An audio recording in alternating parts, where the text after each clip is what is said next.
Good afternoon, everyone. It's Monica Jazik here from Real Property Investments. And today on this webinar, we have Nick Laquier from Mortgage Wellness in Barrie, and we're going to be talking all about Cottage Financing 101. Thank you so much, Nick, for being here with us today. My pleasure. Thanks for having me. Well, it's summertime. I know everyone is busy visiting cottages. If they're not at their own cottage, I know it's kind of always been the Canadian dream to have a cottage. And everyone kind of gets in this mindset this time of year. But I don't know, I think cottages are a little bit temperamental. And financing them probably is a little more difficult than people often think, right? Yeah. So, very timely conversation. Typically we get a lot of phone calls on a Monday morning, for example. We were at a family cottage this weekend. The one 2 doors down is for sale. We were really into the vibe and the element of being at a cottage. We could picture ourselves there. What does it take? The cottage that we're looking at is on an island. It has lake intake. There's no washrooms. Is that possible? So we're going to run through the good, the bad, the ugly. We're going to start right from the beginning. I'm going to strip away everything and show you what's important to a bank or a lender. And ultimately what, somebody who's looking to get into a cottage should be looking at in a cottage to get the best of what's available in a financing. I love that. I think that'll be really, really helpful for people. And I personally know what it's like to own a cottage, and I've been through this. If anyone's read our book, Chapter 5, Mistake by the Lake. And I know financing was really, really interesting with that one. So I can't wait to hear what you have to say. Great. Okay, wonderful. Let's go ahead and get started then. All right. So a few of the things that we're going to talk about today is the fact that the market has shifted. So this is, a cool little thing that I sort of put together. So, June 2006, yeah, right? It could be yours. Listed for one day, right? Listed for one day, multiple offers, no conditions, 20% over ask. 1 year later, listed for 150 days, one offer, multiple conditions, and 20% under ask. So, the pun in this obviously is tides change. And as tides change, one of the things that never changes is the criteria to which a lender will finance these properties. So, if you look at this property, it's not actually too far from what we sometimes see is sent to us saying, can we finance this property? And if we have time to really work with just about any property, we can come up with a solution. But in the top line that you see in my email here, kind of poking fun at the market last year, we didn't have time to react. I'm firm on this property. I'm closing in 2 weeks. Can you make it happen? So it's the cart before the horse. So thankfully, we're now in a situation in a market where we have time to react. So, Monica has time to send me across the MLS listing and say, Nick, can you work out some options for me? Because there's no other offers. It's likely going to go under ask. It's been listed for 150 days. I have some time to, really creatively structure some options for this property. So that's, kind of the pun in this slide. So first things first, I'm going to dispel some myths. So islands are financeable. So no road access. If it's boat access only, we can finance those properties. Wow, I never knew that would even be financeable. And most people don't. Now, there's specific criteria to those properties, and I'm going to discuss that in a little bit more detail. Essentially, what you're going to take away from this presentation is that there's two buckets to consider when financing a cottage property. There's type A, and then there's type B. Type A is a house on the lake, and type B is a cabin on an island. Okay. So would a cabin on an island even appreciate? Yeah. So, location, right? So what's important to remember with, a cabin on an island is if you purchase it in an area where there's high demand for location, anything's going to appreciate. So for example, like the big three, so, Lake Joe, Lake Rosso, Lake Muskoka, I think we're all pretty confident in saying that a cabin on an island would appreciate, right? I would be surprised if you could find a cabin on an island in those areas now. Yeah. So, Never good to mind know. your own private island. That's right. Exactly. I think everyone wants to own a private island. Right. Yeah. Yeah. And we've done many of them. Thing, or Let's say it again. Sorry. is that just an ego thing, wanting to own a private island? Or Well, I guess it comes down to the size of the island, right? So I should have shown an example of a property that we financed, literally a rock in the middle of Georgian Bay with a cabin on it that's been, in the family for a lot of years. And the address is, rock 1453 or whatever it is in Georgian Bay. So when you input an address into a mortgage application, typically it's 123 Main Street. Mm-hmm. This one, oddly enough, was 1453 rock 1453, Georgian Bay. So, very interesting. Now, of course, that presents a whole nother set of challenges. Like, for example, how are we going to appraise the property? So we need to hire an appraiser who has a boat, and those appraisers charge a lot of money for those appraisals. Right. That is very true. Good to know, right? Just good to know. We have to vote everyone, the real estate agent, the home inspector, the appraiser, everyone's going to be on this boat. Yeah, at different stages of the transaction, absolutely. Yeah, absolutely. Okay. So lake intake water is totally fine. The key is that the property has plumbing. So as long as the property has plumbing, lake intake is okay. There's all kinds of great water systems out there these days that have UV filters, and sometimes you have to put a UV filter on, and there's specific programs that say you don't have to put a UV filter on, and I'm going to show you what those look like today as well. Great. Remote locations we just touched on. So, remote locations are fine. How far north you're going is completely related to how marketable that area is. Mm-hmm. Is Elliott Lake marketable? Is it desirable? Probably not so much, but for example, French River is very desirable right now. So and do you find yourself doing financing for all these different areas in? Yeah. It's sort of, it comes in two tranches. So, one is the people that live in this area, being Barrie, I'm in Barrie. So the people that live in this area that, believe it or not, have a cottage. A lot of people in this area have a cottage. And, somebody like yourself that lives in the GTA may say, well, you already live in Barrie. Like, you're already spoiled enough. Why do you need a cottage? But, cottage country is so close to where we live and play. It's a hop, skip, and a jump to a really nice cottage. We don't have to pack up and drive 3 hours. We can drive 30 minutes and be at a little bit of an escape. And what we find in this area is people leave work and go to their cottage on a weeknight, for example, stay the night and come back the next morning, which is kind of nice. So, we get the people that live and play in this area already purchasing cottages, but we also get a lot of people that reach out and say, hey, my big city broker doesn't know my small town cottage. So you guys probably do. And we do tons of that financing as well. So it sort of comes in, from two sides of the world. Cool. So remote locations are definitely financeable. Okay. And you say 2-season and 3-season cottages are financeable. So, 2-season is, the obvious, the spring, summer seasons.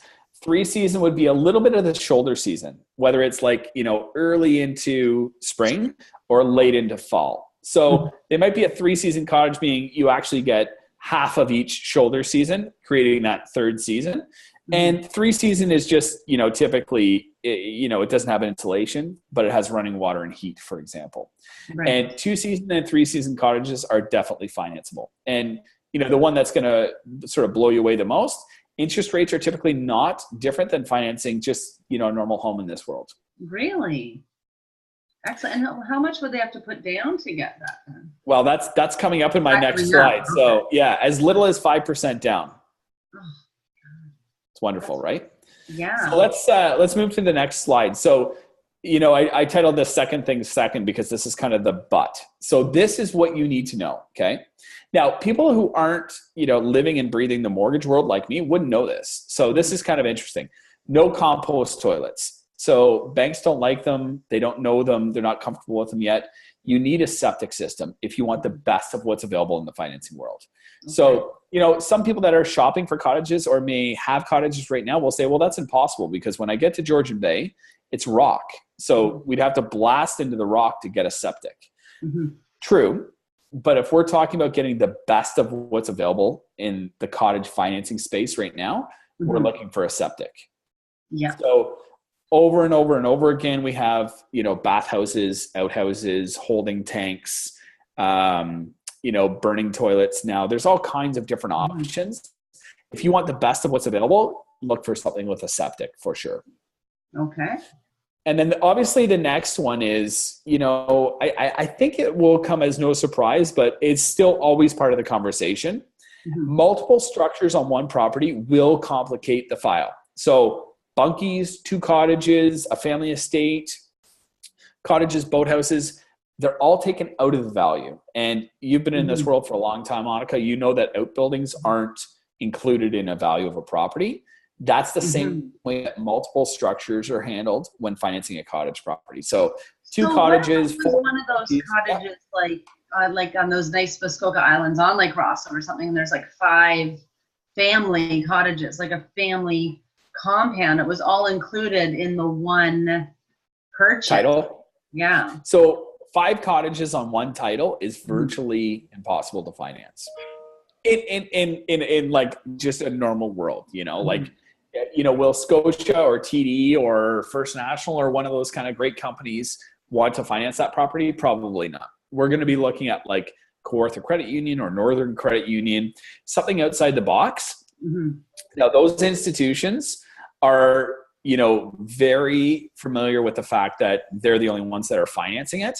And because they're the only ones that are financing it, you'll probably pay a premium on the price. Right. So, just kind of good to know, right?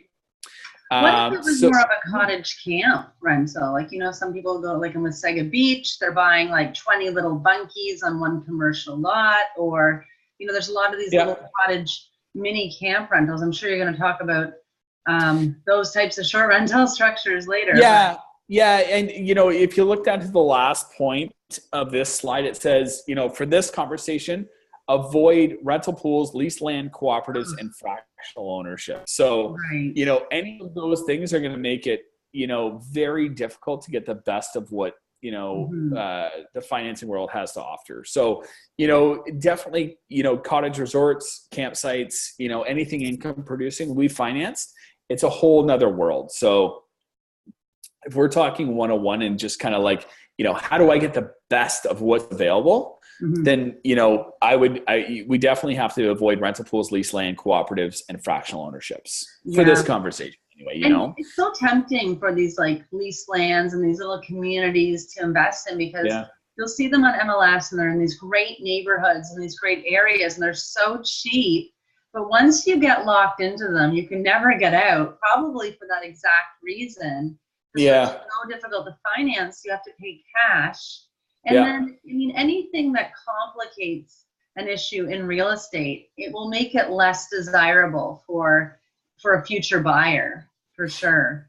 Totally. The more difficult it is to acquire, the more difficult it's going to be to dispose of as well. Like your challenges are also somebody else's challenges, right? So if it's, if it's tough to buy now, it's probably going to be tough to sell later is my, kind of philosophy on that, right? Agreed. Yeah. And then just kind of the third point there. So disclosing your intent to rent the property seasonally will limit your financing options. And we're going to dive pretty deep into this as well. But, as you and I have discussed in a couple of, past conversations, everything in the financing world is 10 years too late. So, when the banks finally adopt that, Airbnb is a profitable way of renting your property, I think Airbnb will be like passe. We're still talking about 25-year amortizations and adjusting qualifying rates. Like, the financing world is very old school. So they have not, become comfortable yet with Airbnb, seasonal rentals, or, anything like that. And the reason for that is, they want slow, stable growth of a very manageable real estate portfolio. 1 property, 2 property, 3 properties. You heard me talk about in our last presentation that like the rule of 5, like banks don't want you to own more than 5 properties in a perfect world. And that includes your primary residence as well. So disclosing your intent to rent the property seasonally will absolutely limit your financing options right now. Okay. So that's good to know, because a lot of people might think, oh, I'm just going to tell my lender I'm going to rent it out, and then they're going to be able to count this income towards the property, and I might even get a better mortgage. So, well, and worse so, unfortunately, these days, a lot of our clients, in a few circumstances, have posted the property for lease before they close on the property, and that's wrong in a lot of ways, right? But if the lender finds that listing, I'm confident in saying that it'll probably kill your deal, right? So disclosing your intent to rent seasonally will absolutely limit your financing options. On the back of that as well, I was told a story just when I was in presenting to a real estate office, and I was told by one of the realtors who has a property in Carling Township, they've banned seasonal rentals. If they find out that you're on Airbnb or you're renting the cottage weekly, you'll get a fine. They passed a bylaw to prevent, not Port Carling, it was Carling Township, I believe. oh, okay.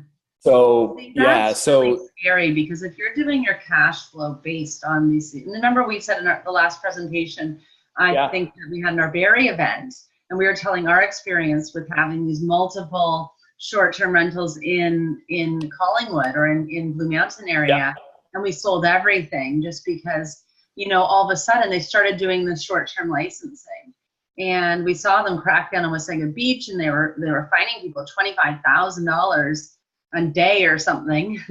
But I don't know how you'd collect that. That's a huge fine. But just really, I think what they were showing was, we're not going to settle for this, and they make the fines so overwhelming. And people do. I'm surprised that the lenders even go on Kijiji, and they do look out for these types of activities for sure. Yeah, and we've spoke about this before. Like, lenders will check social media. They'll Google you. They'll Google the property. They'll Google you and the property. They're doing their background on their background research on these things now. So, be very mindful of that as well, right? Mm-hmm. Excellent. Great. All right. So what we want to focus on today is that there's two different kinds of properties, two different kinds of cottage properties, type A and type B. Type A is your cottage on the water. And, it's a house basically. So it looks like a house, it feels like a house.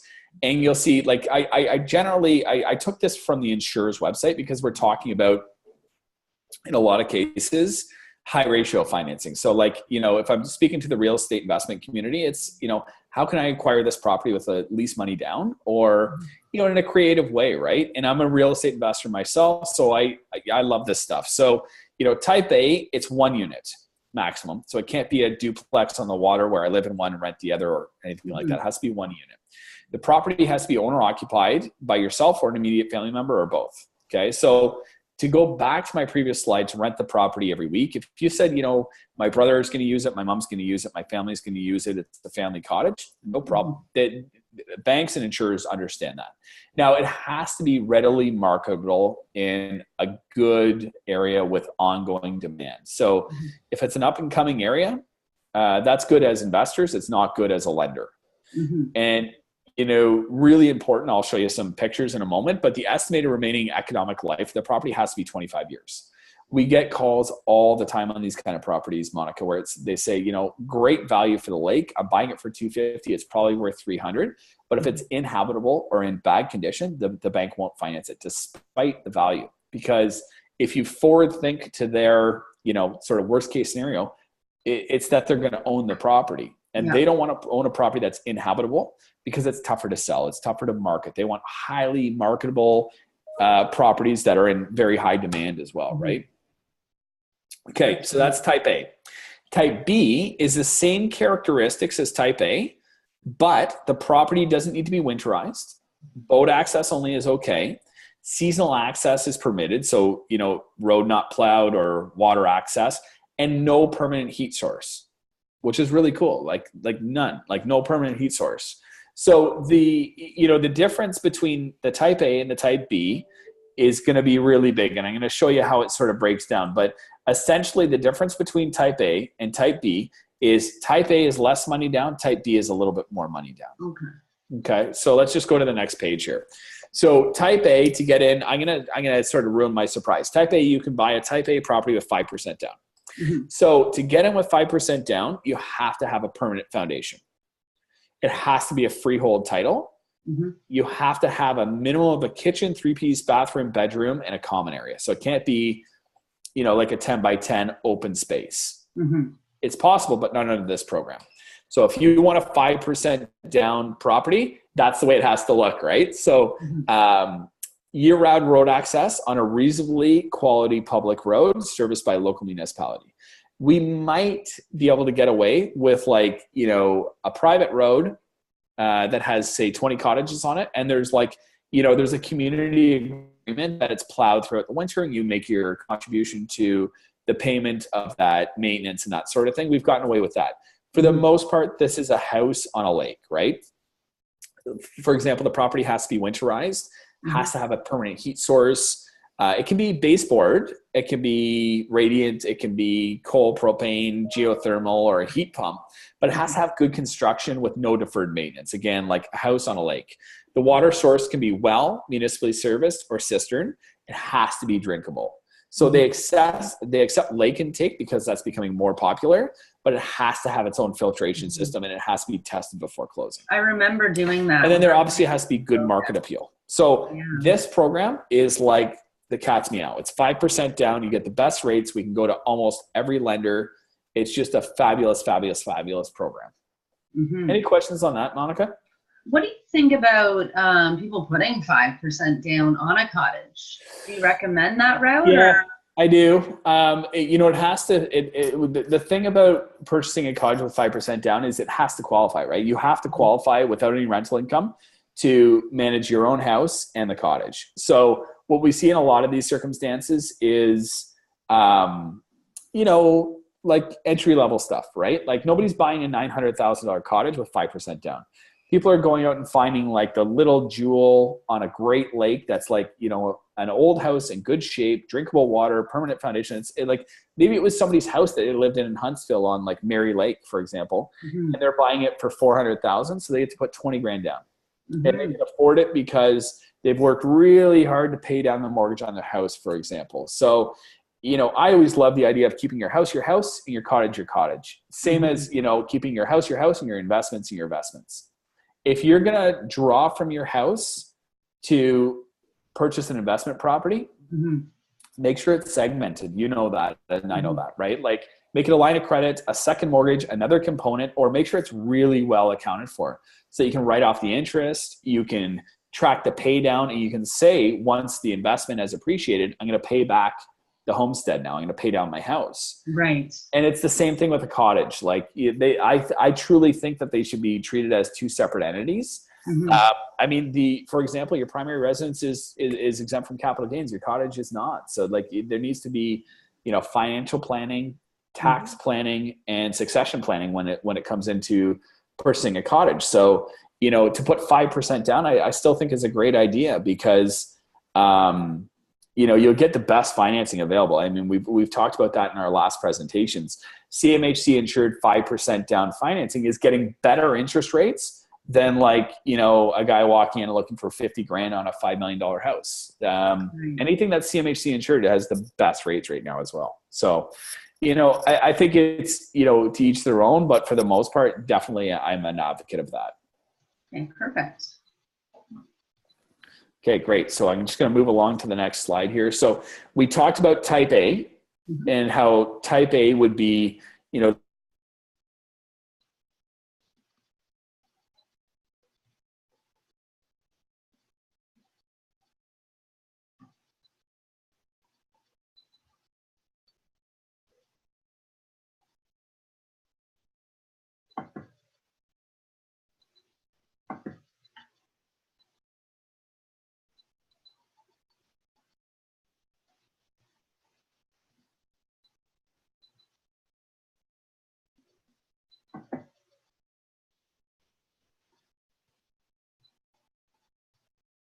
right. Hi. Okay. What happened there? That's all right. We can just pull up the screen and keep on going. Okay, cool. All right, great. There we go. So, look, it came up in the exact part. There we go. Okay, so we talked type A. Now we're going to talk type B. So type B is now the cottage on an island, okay, or the cabin on an island. So same as type A, but no permanent heat source. It can be on an island. No permanent foundation. It can be on a seasonal road. And the water source doesn't have to be drinkable. So type B is where people really get blown away. Like, we can do that. Like, you can finance all that. Like, that can happen. This is a 10% down product. So to answer your question from the last slide, would I suggest 5% down? Yeah, to each their own, but I'm an advocate of it. For a type B property, put 10% down. You'll never be able to do it ever again. Ever, ever, ever. Like, you know, this is a cabin on an island that you found for $250,000 in Kawartha Lakes. You're putting 25 grand down on it. It is like the deal of a century, right? So absolutely, in this circumstance, this is type B properties. Usually, I'm going to show you, have to be insured. Okay. So that's a program where I always say, please make sure it's insured. Like, just put down 10%. Right. Don't all the properties have to be insured though? Or you mean insured as in like CMHC insured? CMHC insured. Sorry. Okay. Yes. Yeah, exactly. So if you do the 5% down, you still do have the CMHC. CMHC charge. Yeah. As normal homes, anything less than 20% down, you have the CMHC. Yeah. Now the only sort of caveat to that is you're going to see on my third point down on this screen, type B, the tougher stuff like the cabin on an island, those always have to be CMHC insured, even with 20% down. So then you may as well just do the 10. Like, how much extra do you pay with the CMHC? So on average for this program, it's about 4%. So, you know, if we said, you know, you found a house for $250,000, you're putting down 25, you're mortgaging $225,000, you're going to pay 4%, it's about 10 grand added to the mortgage. Over the lifetime of the mortgage, so, not per year. Exactly. So just added once to the mortgage. Oh, okay. 4%. So you're going to pay interest on it for sure, but, you know, over the course of the term, obviously, and it's added to the mortgage, which is nice because it's not out of pocket as well. Right. And that's, I usually, because the reason I don't know that is because normally I'm always 20%.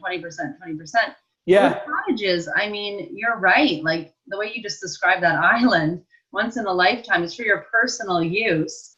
Yes, you might be, you know, renting it out or whatever, but I really think my personal opinion is if you want to rent out your cottage, you can rent out your cottage, but I'd really also, at the end of the day, realize that it is for you as well. And to depend on it for that income, I think it's dangerous. Like, make sure you can afford it. So it is kind of a personal investment. And in that case, yes, it's a liability, but still, I mean, we could leverage it. And like you say, responsibly pay it off, you know, throughout the years. Yeah. And I think, you know, a lot of the presentations that we've done to your group have been specific to investment properties and accumulating properties and, you know, counting rooftops and that sort of thing. But there's always, you know, I plan to do another presentation to your group about primary residences. Like, we just had a good chat. Like, you know, once it's paid off, like, does it actually make more sense? Like Grant Cardone says, never own a property, never own your primary residence, go rent. So there's, you know, there's probably lots that can be, you know, discussed about, you know, do we own, do we rent, do we own, do we rent? In this conversation specifically, this is, you know, we're investors. So how do we expand our personal investments? Perhaps through a cottage, you know, and if you're able to buy a cottage with, you know, for $250,000 with 10% down, for example, you know, that could be a very good thing, you know, like that could allow you to gain equity and have some really good principal pay down because you get the best of what's available in terms of an interest rate and amortization and everything else as well, right? Right. Yeah. So this is a slide specific to down payment. So if the property looks like a house, 5% down is achievable. If the property meets type B requirements, so cabin on an island, 10% down. It is like, that's in all my years in the mortgage business, that's one of my favorite products. Type B, like cabin on an island with 10% down. We can go to virtually any bank, get you best interest rates on it, which is great. For type B properties though, getting into it with 20% down may also still mean that you have to pay CMHC because it's an undesirable property, you know, in the bank size. Yeah. It's vote access only, which makes the power of sale procedures process that is very, very difficult. Like if they have to take possession of the property in February, like they have to take a skidoo out there to hang a notice on the door, right? Like it's a big deal. So it has to be CMHC insured for that reason because CMHC protects against default, meaning if they have to go into default, they're covered for their loss. But Right. in some circumstances, a borrower can achieve a conventional loan, so no mortgage insurance, for the cabin on an island with 35% down. The challenge is nobody wants to put 35% down on that property. So then we bounce up to, item 2 here, which is you can still do it with 10% down. So if you can do it with 10% down, let's do it with 10% down, People really need to get over these numbers and these extra interest rates and, oh, what do I do? 3.2, 3.5, oh, what to do? Everyone really, once you know your numbers, and we have a lot of things like the cash flow analyzers, and we tell people to plug them in and check it out with different interest rates, check it out with CMHC insurance, because you'd notice that if you have that extra insurance in there, you may be better off than putting the 35% down. Some people are just so dead set against CMHC, or people really, once you got to get over yourself and just plug in the numbers. And once you really play around with it, you'll see, there's different ways to do it. And it might not be, you have to get over these kind of stereotypes and. You absolutely have to do the math. No question, right? Absolutely. Because before I would have said, no way CMHC, and I would never leverage this kind of cottage. But I mean, like you say, rather than never having it, you may get yourself in there and then get your creative planning going. I like this. Is this your cottage? This is not my cottage, though I would like this cottage. Do you have a cottage? I have a boat. I don't have a cottage. We have a little bow rider boat that is like, I don't know. I'm a car guy as well, but I think I like my boat better than I like my car. This looks exactly like our cottage that we had in Boca. The same type of look. It was almost like a double wide type look. Yeah. Okay. Good. So this is the good. This is the good. This is actually an island. This is something that would be perfect for 10% down.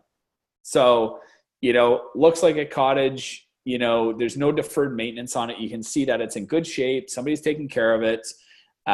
It's boat access only, but that's a great 10% down property. Nice. So great example, right? The bad.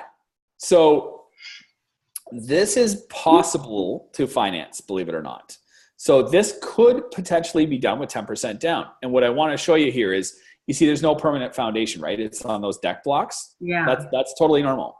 If this property had a septic, was in good repair, sure, it looks a little funky, but if it's in good repair and it's in a highly desirable area, that's possible with 10% down. Now, if it's not a highly desirable area, if there's deferred maintenance, and if it doesn't have, for example, a toilet or a bedroom, you're going to have challenges with it. Well, this to me looks like a bunkie. Yeah. Now, so what do they say in regards to size? There's minimum square footage requirements as well, which I didn't speak to. About 600 square feet would be the minimum. Okay. Yeah. And that's like a lot of people think, oh, nothing under 1,000 square feet. Holy Moses. This looks great.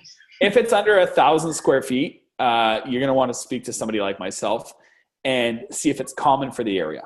Banks do not like king of the hill, and they don't want the anthill either, right? So they don't want the smallest, they don't want the biggest, they want the commonality. So I never knew about the biggest. I thought they would. No, they do not like the king of the hill. So they don't want the biggest and the most expensive. That's for sure.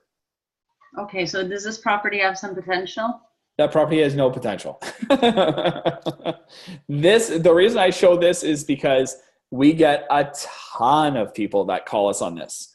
Hey, I just found this cottage. It has waterfront, as you can see in the background. It's $250,000. All the other cottages around it are $900,000. Now, as investors, you and I are like licking our lips. Like, I can't wait to get into that. But as a lender, and me wearing my mortgage hat, this property is nearly impossible to finance. Like, not even in a construction mortgage, because it's in shambles, right? So, I think it's good to start at the beginning and say, this is perfect. But if you want a project, we might be able to work with this, but definitely not that. So even if they were to knock that down and rebuild, what kind of financing would they require for that? So that's construction financing, but what's super important to that is, acknowledging that there's no value in the current structure. So we get a lot of people that buy, and what's valued in the purchase price is the current structure. You can knock it down, but I have one right now where they bought an old cottage that was habitable. Mhm. They blew apart. It's a construction mortgage though. So, it was done properly.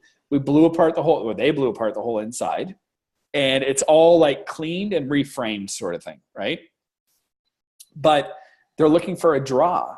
And, the conversation that we have to have is you've taken value away from the property. You haven't put any value back into the property yet. So there's no draw available until you get to the point where you've added value. So to answer your question and knocking this down, we'd have to say to ourselves, okay, and then when does the flow of cash come back, right? Like when is the first draw? And for that property, it would probably be at, that property's gone, a new foundation's in, and a new framing is up, which means that there's now a new structure there to replace the structure that was, once there, but it's way better because we've improved it. So they lend on the as improved.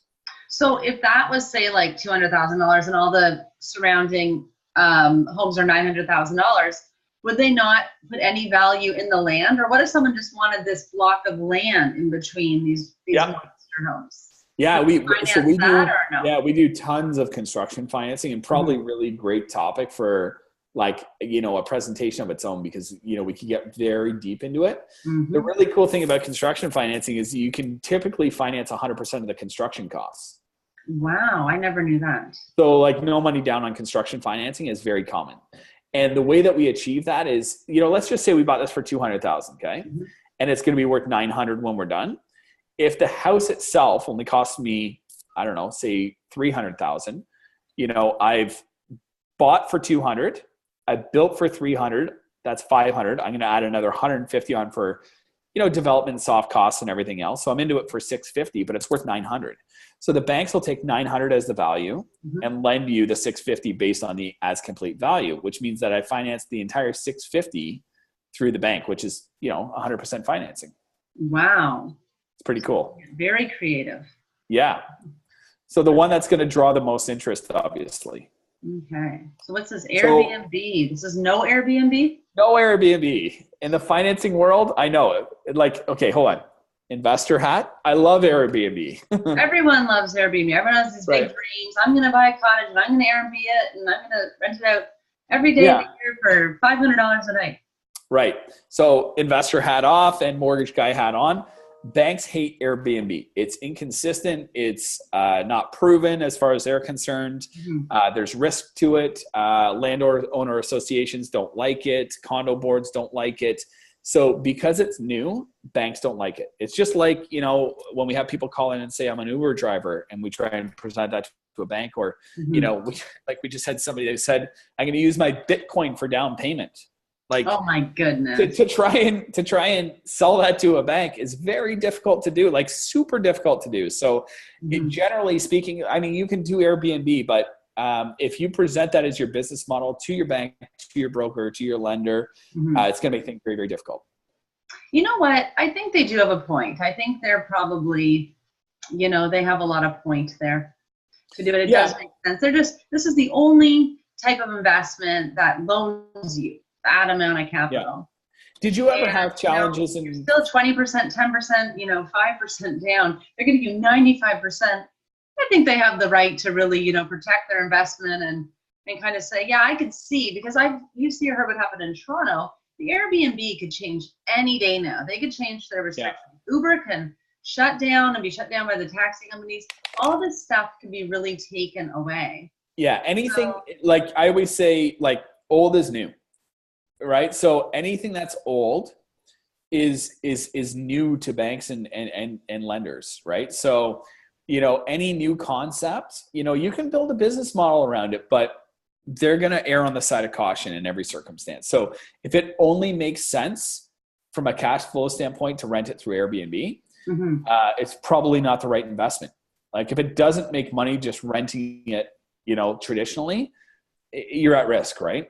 Right. It's just like your vacation rental, right, in Collingwood. So I would imagine that rental was more difficult to finance than, say, other properties that you purchased as well, right? Well, one of them was more of a commercial type property, so we did have to put more down because it was with a condo board and it was right on the mountain. And so they were looking at that, and that one wasn't in effect with the short-term rental stipulations because it had that. But Oh, the good. other one, yeah, you know, we had to show that you're looking at it as a personal, as used property. Yeah. And the Yeah. one that we did in Muskoka, that was held by 2 private mortgages because we were actually building on Uh-huh. it.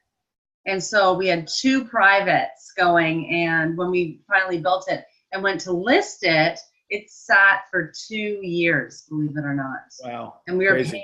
we were paying that those 2 private mortgages. So that's why we always joke and call it mistake by the lake. So Crazy. Yeah. I've had many of my own as well. Like as many successes as we've had a few flops. So, I mean, you take the good with the bad, right? absolutely. Is that the end of the presentation part That's now? the end of the presentation, Monica. So yeah, thank you so much for having me. I appreciate it. Well, thank you. So do you have an end slide where you can put up your contact info and people know where to You find you? know, if you Google mortgage wellness, you'll find us everywhere. You'll find the great things that our clients are saying about us. You'll be able to check out our team. There's lots of reviews there as well. Yes, and you are actually, everyone looking, you can look down at the bottom in your email banner. I think if I move this silly bar in my way, then I can see, oh, actually can't move it.